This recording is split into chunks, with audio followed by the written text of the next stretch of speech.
Oh God, everybody wants to start everything with something cool. You got to start with something cool. And what they told us to do back when we were in school is not what we're supposed to be doing.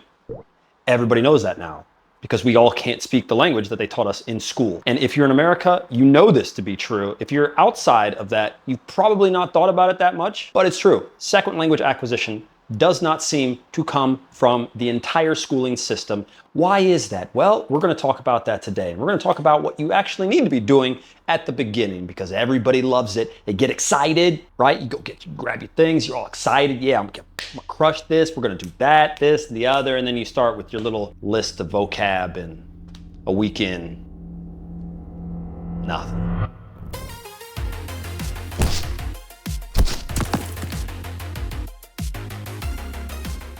All right, the reason that I want to talk about the beginning is because this is how most people set themselves up for failure or success, right? If you've had success with language learning, then you probably know that the beginning is a place where you can just gather all of this info that you're going to then go through, organize, get in your head, blah, blah, blah, blah, blah, blah. That's the way to do it. You try to become a sponge, and then after that, you put the structure to it, the rules, the grammar, trying to understand the sentence structure perfectly, how things are spelled exactly. All that happens after, all right? We start with, what do I do? What do I want? Who am I? All these existential, crazy questions that are really describing who you are. That's what's going to drive your language learning. That's what should drive your language learning. All of these programs, all of the different things, right? And I'm not here to tell you that there's one method that is perfect in all of this, but there are definitely things that you can do. That is the main thesis behind everything we do here, the artificial immersion course, and everything that you're going to learn, it all because it has to be centered on you. You have to play a role. You have to pick it up and actually stop BSing yourself and thinking that Rosetta Stone is just going to hand you the language. It doesn't work like that. God forbid you've been doing Duolingo. There's so many people out there with that ability to communicate. They've been doing Duolingo. What's up, bro? How you doing? Yeah, I'm good. How did you learn English, bro? Oh, no, man, I've been doing Duolingo. You see what I'm saying? I've been doing it in my native tongue, right? I just look at my phone all day. I press this. I get some hearts, streaks. And then I learned the language. Said nobody ever. No one. Shittiest app ever. Okay, let me stay on track before I go off on one of my rants. But the things that we need to do and things that I've been successful with, the people that we've taught have been successful with, what the research says about successful language learners is that they start from a center that is them. The reason for this is simple, and you already know why. What you care about, you will see more of. You are going to repeat things in your life that you love. You have habits. Language learning should be based around your habits. Repetition is the key to learning a new language. The first order of business is for us to find phrases. You're going to understand why here in a second. Just let me draw a long bow, okay? Because you may be thinking, oh, I'm just going to memorize phrases and that's going to set me up for language learning. It is not at all. Don't do that. The reason that we want sentence structure and phrases in your head is so that you yourself can play with the language, right? You need to understand, are they saying the verb first? Are they saying the subject first? Is then the object is after? Is it the object first and then the action? Like, you need to be able to hold some form of the language in your head. An isolated word, learning isolated things. This is a chair, this is this, whatever, a case, sunglasses. It's not going to stick. And I haven't even gotten onto the fact that we need to make sure that this is contextual learning, but you should already have taken care of that because you love to paint.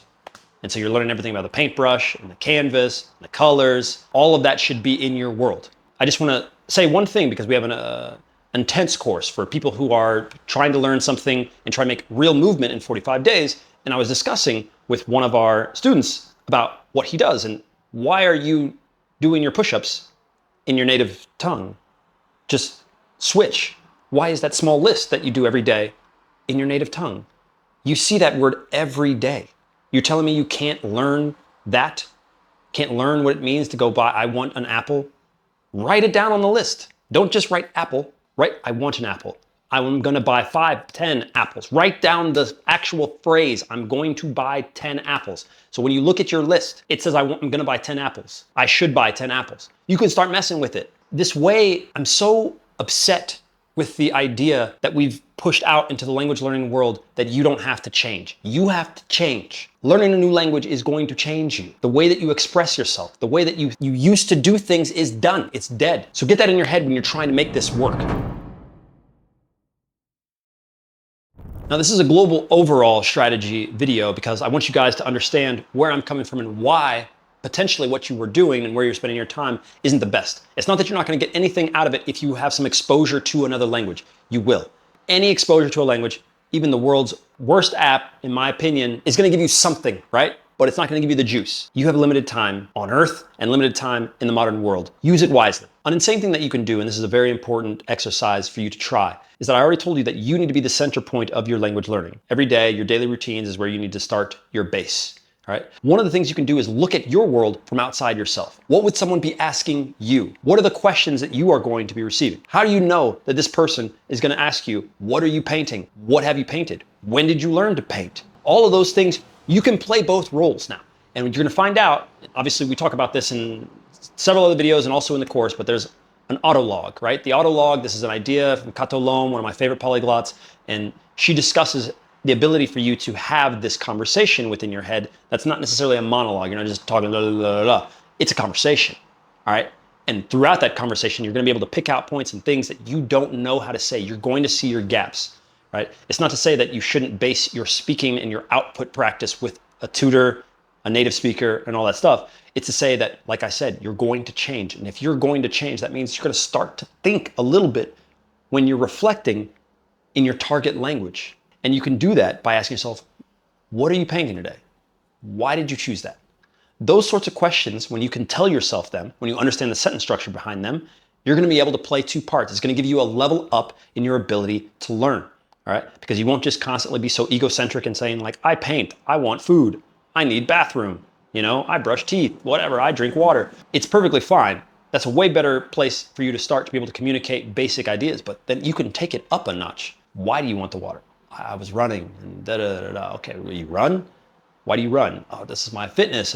You get the point, all right? I'm not gonna go too in depth in it, but just suffice it to say the amount of things that you could possibly be doing, especially at the beginning of language learning. It's always like this. It does not matter if you can speak, read the language, the characters are completely different. Make it about you. Make it about you. And don't avoid trying to go away from the fact that you have to get involved. Right? And if you've seen some of our videos that we talk and discuss about tutors, that's also a place where you need to make sure that it is about you. What are your goals? What are you trying to learn? Why are you trying to learn this language? Make sure the tutor understands that. Make sure you understand perfectly what it is that you're trying to do, express, where you're going to be seeing this more. You're just setting yourself up for success. And that's the thing that I'm trying to get across here in today's video. Please, for the love of God, don't kill yourself and shoot yourself in the foot and think that you're an awful language learner because you spend all your time on these lists, the grammar, bunch of stories that you don't care about just because someone said that that's the thing. No. You need to take in a whole bunch, right? Learning another language is going to require you hitting all of those skills, the speaking, the listening, the writing, the reading, right? All of this. You have to assault, as I don't remember the quote perfectly, but learning a language is something like an all-out assault. You have to assault your brain from all different ways and all different times in order for things to stick. So do not underestimate the amount of repetition that you can do, and do not underestimate the amount of good repeating the same content will do, especially when you are in your first, let's say 90 days, all right? Especially those first 30 days though. You really get something going, all right? So rant over for today. Stop doing Duolingo, please, for the love of God. Subscribe. Check out all our stuff, and yeah, peace.